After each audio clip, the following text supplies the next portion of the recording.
Welcome to the Danny Clinkscale Reasonably Irreverent podcast.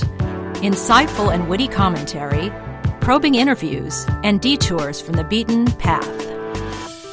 Welcome to Arts and Lifestyles Wednesday right here on the Reasonably Irreverent podcast. I'm Danny Clinkscale, of course, and this is our every other Wednesday that we get the pleasure of talking music with Tim Finn from In Kansas City Magazine. You can also hear him on 90.9 The Bridge with John Hart, not on the 4th of July, but just about each and every other Thursday that comes up.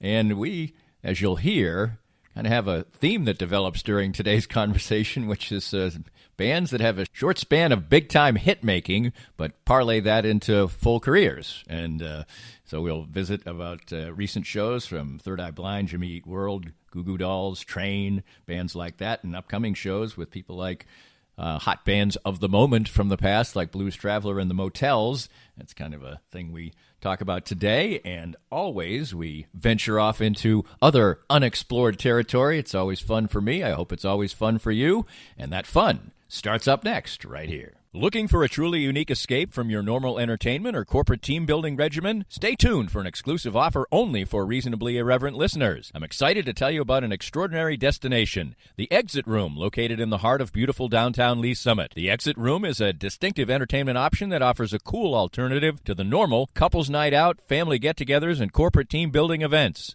The Exit Room is a one-of-a-kind boutique escape room catering to special occasions and corporate team-building events and is unmatched in the Kansas City metro. With 5 individually designed and varied escape room adventures, your party or employees can unplug from their electronic world, interact with one another, match wits, and ultimately escape the humdrum of the ordinary. The Exit Room adventures cross decades and centuries and create fascinating fun. I know the owners well. They are local folks, their staff is warm and friendly, their lobby is inviting and beautiful, and their adventures are award-winning. Check online. There are over 1,000 reviews, and note that they are a rare 5-star ranked business. Visit their website and Facebook page, and any of my listeners who books online at theexitroomkc.com using the promo code Clinkscale19 gets 10% off any ticket purchase. The Exit Room in Lee Summit. Unplug, interact, and escape. Get a refreshing change of your expectations of a sports bar and restaurant at the 23rd Street Brewery in Lawrence. Matt Llewellyn's welcoming spot at Clinton Parkway and Cassold covers all the bases, like their own handcrafted beers and all the televisions you need for great sports viewing, but it's the large, varied, and delicious menu that stands apart. From a favorite of mine like the awesome ahi tuna appetizer to great sandwiches, outstanding pizza, and truly fantastic entrees, the 23rd Street Brewery has it all. Matt and his friendly staff make it that much more enjoyable. Food until 10, fun until late. The 23rd Street Brewery is a can't-miss stop when you are in Lawrence. Before you spend your time and money going after an MBA, ask yourself why. Is it so you can tell people you got your MBA? So you can add a line to your CV? So you can call it a CV instead of a resume? Truth is, any MBA will do that. On the other hand, if your goal is to learn how to successfully manage and grow a business with real-world insights from experienced professionals, well, consider getting your MBA from Park University. Our low student-to-teacher ratio gives you personalized attention, and our face-to-face and online classes offered in 8-week terms are designed with working professionals like you in mind. No wonder the Kansas City Business Journal ranks Park University as the top MBA program in the area. Classes begin June 10th at all 4 KC area locations: Parkville, Downtown, Independence, and Lenexa. Visit park.edu to get started. With Tim Finn here on our Arts and Lifestyles Wednesday, sponsored by the Exit Room of Lee Summit, and a lot to talk about as the summer comes. Of course, this weekend will be dominated by fireworks, but musical fireworks are what we're looking for and looking to talk about. And, of course, you can see Tim's work in Kansas City Magazine. And, of course, you can hear him with John Hart on 90.9 The Bridge on Thursdays at 4 o'clock. You doing it this Thursday? Actually, we're taking a week off. There you go. I figured on the 4th of July you might take a week off. So July 11th, he'll be back with John on the week after the 4th of July. And we visit with him every other week here on Arts and Lifestyles Wednesday. And one of the things that's up in Kansas City Magazine is your musical profile of Bob Walkenhorst of the Rainmakers. And, of course, you can find a conversation I had with him on this here podcast website as well. He's a very interesting man to talk to. I had heard some things going into the interview, and I had never met Bob. I was a fan of the Rainmakers and a fan of seeing his live work too, solo. But I sort of got a vibe that maybe this was going to be a more challenging interview, and I find it was anything but. He was a very, very pleasant person, engaging, funny storyteller. Mm-hmm. I found all of that. He's one of the best frontmen to come out of Kansas City in my lifetime. He's always been that way. He engages the crowd. He's very alive and energetic on stage. He's very personable and really thoughtful. I mean, that comes through in any interview. He's he's a thinking guy, and he's prepared to answer questions thoughtfully. And there's a lot going on in that underneath that big mane of hair. It was so funny. I did ask him about the hair, and I said, "Are you one of those people who just has wonderful hair?" I think I probably asked you about this before. Has glorious hair that they're known for, and you don't care about it? And he said, "Yep, I'm that guy." I said, "Are you that creep who has all this great hair and he doesn't even care to think about it?" And that was the case. And he also was very prepared to answer questions about perhaps being a little more difficult in his younger days as a band leader and things like that. Yeah, we didn't get into it this time, but when I interviewed him previously, the Rainmakers had put out a new record. It's been like 4 or 5 years maybe. And we talked about the process of making it, and he said this was the first time where I let other people make decisions and write songs, and I wasn't the sole decision maker. And he said I'd been like that for a while, and he said it took some adjustment. There were moments where it was hard for me to let go, but in the end, when the process was done, I felt like I should have done this a while ago. Like, this is the better way to do it. It feels more like a band, and not just one guy telling 4 other people what to do. And he's going to do it with his daughter, Una, and the same thing. That's because she's much more, she's a different songwriter than he is. And so their process of collaborating has really changed him, for the better, he says. It's made me take risks I wouldn't have normally taken or do things the way I wouldn't have thought of before. So he's really come around to listening to others and admitting their influence and their ideas are legitimate. People still do love the Rainmakers, though, and when you go to solo, it's clear that the people know all those songs and wait for those songs. And they're going to be at Knuckleheads coming up, I think, in a little bit. That's a show I definitely want to see. And yes, there are so many people who go to every one of their shows. And if they do 2 shows in 2 nights, half the crowd was there the night before, too. So the loyalty of their fans, and it's not just in Kansas City, it's like around the world. There are fans from Kansas City going to see them in Norway, their last trip to Norway this month. So. Right. We've talked before about that the music of your youth generally becomes the music of your lifetime, and not that you can't engage in new music and try to keep your horizons broadened, but a couple of examples of that are reviews you've done since we last visited, one of those being Third Eye Blind and Jimmy Eat World and Rah Rah Riot. And that's, in your review, it seems to be that maybe Jimmy Eat World was more successful on the evening than Third Eye, but what'd you think? Yes, I thought so. I guess it had been so long since I saw Third Eye Blind that I didn't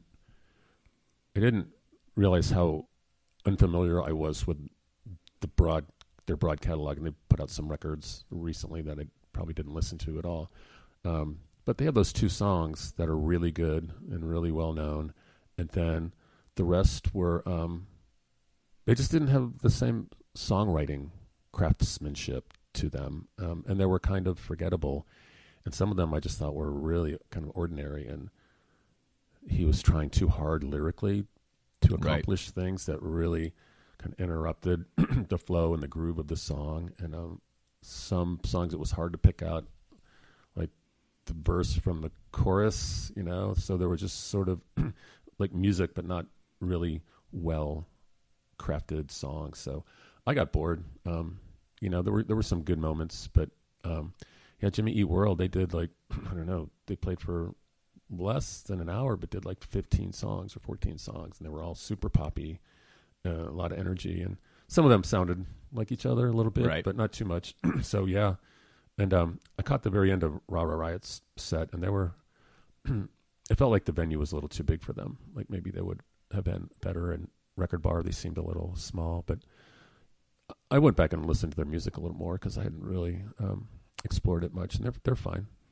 And it drew a big crowd. Yes, it drew. Let's see, it drew not as much as the Train Goo Goo Dolls show, but it was probably 6,000. I think. Right. Train and Goo Goo's probably drew 7,000 plus. But it was, that's a good crowd. 6,000's good. And Goo Goo Dolls and Train, both sort of real professionals. I mean, when you see Johnny Resnick, first of all, he loves his hair. That's one thing you definitely. He's not someone who, if I asked that question, would say, "No, I don't give a rip about it." Thinking about it all the time. But he's also had some facial work done. I would say so, probably. Yes, they're an interesting. Goo Goo Dolls. We'll start with them. They're an interesting band because they were really kind of started as a sort of a real hard rock, and the other guy still. And his name escapes me right now, but Robbie Tekic or something. Yeah. They still incorporate some of his, clearly those songs that didn't make them famous. And then I think Johnny Resnick joined them after the band had been maybe started, or at least he inserted some real pop songwriting into the mix there. But you get a little of both when you see them in concert. Yeah, they're interesting. That song Iris is the one that changed their lives, and they went from playing clubs to theaters and even arenas, and it reminds me of that era. Like they're a band that I like, okay, but another band like them that I like more is like Soul Asylum. But it's that sort of melodic alternative rock. It's got a little bit of like a wisps of grunge in it, but not too heavy. And they write good melodies. I mean, they have a bunch of catchy songs that people were singing to, and I'm talking kids like 7 or 8 years old that were there. It's always, I guess, I don't know, amusing or surprising how music like even that is passed on to younger generations, people that weren't kids that weren't even born when Iris was released. But I mean, you see that with Tom Petty and Aerosmith, that seemed kind of logical. But when you see it with Train and Goo Goo Dolls, you think, well, that's what parents do, I guess. They keep playing the music they grew up with, and their kids like it. Right, and melody travels. We've talked about it before. I mean, even in all types of music, the one thing that links them are good melodies, whether it's Broadway or show tunes, rock and roll, even AC/DC, for instance. Their songs are very melodic and poppy and catchy. Sure, yeah, and it's hard to write. It's hard to write really good, tight, durable pop songs that you don't get tired of after. What's that song that was on the radio forever when my kids were growing up? Delilah or whatever. Right. Oh my God, for the first 3 or 4 months you heard it like, yeah, that's catchy, and then after that it was on all the time and I couldn't turn it off fast enough. I think one of the examples I think about is from my younger days is Horse with No Name by America, which might be the most overplayed song in the history of rock music, this side of Brown Eyed Girl, both of which are fine songs, but you kind of have to not hear them for a couple years in order to enjoy them when they're played, and it almost can't happen. Horse with No Name might have the worst lyrics of a song ever. I mean, some of them are, ain't no one for it to give you no pain. And this side of Steve Miller. Yeah, well, that's true, I guess.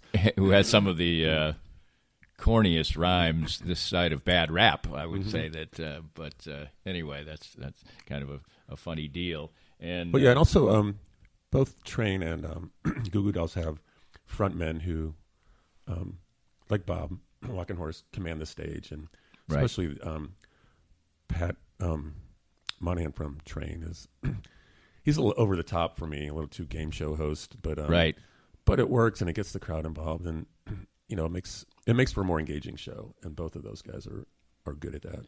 Musically, how did you find Train? Really lightweight and boring. I mean, they're not trying to be Pink Floyd, they're they want to write catchy tunes, and they're not catchy like my favorite, like of a band called